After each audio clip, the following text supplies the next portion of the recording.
चंद्रकांत रघुवंशी यांनी लोकसभा निवडणुकीमध्ये महायुतीच्या विरोधामध्ये त्यांनी प्रचार केला। त्यांच्या कार्यकर्त्यांनी, पदाधिकाऱ्यांनी काँग्रेसच्या उमेदवारासाठी त्यांनी जाहीरपणे प्रचार केलेला आहे आणि त्यामुळे त्यांनी पक्षाच्या आणि आदरणीय एकनाथजी शिंदे साहेब, आदरणीय उपमुख्यमंत्री देवेंद्रजी फडणवीस साहेब यांनी सांगून देखील त्यांनी पक्षाच्या विरोधामध्ये काम केलं, महायुतीच्या विरोधामध्ये काम केलं। त्यामुळे येणाऱ्या पुढच्या काळामध्ये जे 12 आमदारांमध्ये शिंदे गटाकडून त्यांचं नाव निश्चित करण्यात आलं होतं, त्या ठिकाणी एखाद्या प्रामाणिक शिवसैनिकाला ती जागा मिळावी अशी मागणी ही आम्ही आदरणीय मुख्यमंत्री महोदय शिंदे साहेब आणि आदरणीय उपमुख्यमंत्री महोदय देवेंद्र फडणवीस साहेब यांच्याकडे केलेली आहे।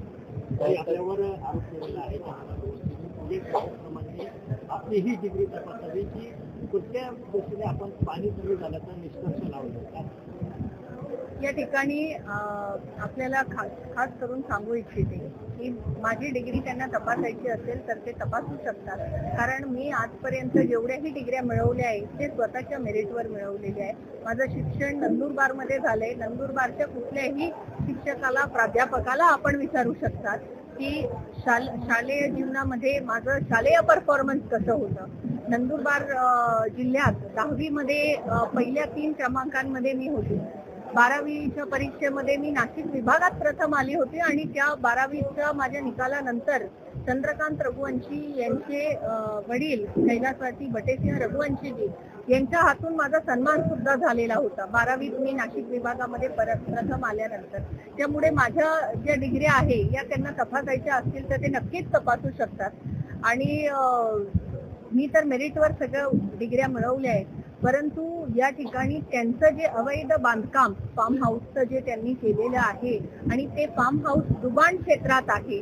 विरचक धरण जे आहे त्या विरचक धरणाच्या डुबाण क्षेत्रामध्ये यांची जी शेती गेली होती त्याचा ताबा न सोडता यांनी दादागिरीमध्ये त्या ठिकाणी त्यांचं फार्म हाऊस बांधलं आणि ज्या वेळेला धरण हे भरायला येतं तर ते आपोआप ते जे धरणाचं पाणी आहे ते त्यांच्या फार्म हाऊसमध्ये जातं।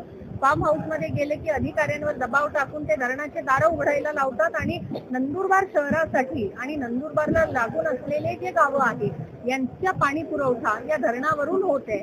तर नंदुरबारकरांचा आणि नंदुरबार मधील इतर जे गावं आहेत त्या गावांच्या लोकांच्या जीवाशी हा एक प्रकारचा खेळ आहे, कारण एकदा पाणी साठा कमी झाला की नंदुरबार शहराला 3 दिवस 4 दिवसाआड पाणी येतं। आज दुर्दैवानं त्या ठिकाणी त्या धरणामध्ये 30% आत पाणी साठा आहे आणि नंदुरबारकरांना 3 दिवसाआड पाणी मिळतंय। त्यामुळे हे अवैध बांधकाम त्यांनी त्वरित तोडावं अशी या ठिकाणी जनतेकडून देखील मागणी मोठ्या प्रमाणावर येते, कारण या ठिकाणी ते जोपर्यंत यांचा फार्म हाऊस आहे हे धरण तिथे पूर्ण भरू देणार नाही आणि शेवटी पाणी हे त्यांच्या फार्म हाऊस मध्ये जाईल आणि मग ते पुन्हा या धरणाचं पाणी हे सोडावं यासाठी अधिकाऱ्यांना दबावतात। त्यांनी असा पण आरोप केलेला आहे की बुवा नेमकं त्या धरणावर ते पाणी कमी झाले हे पाण्यासाठी आले होते की माझं फार्म हाऊस पाण्यासाठी आले होते, नेमकं त्या आल्या तरी कशासाठी होता असा मोठा आरोप त्यांनी केलेला। नंदुरबार शहरातली मी नागरिक आहे।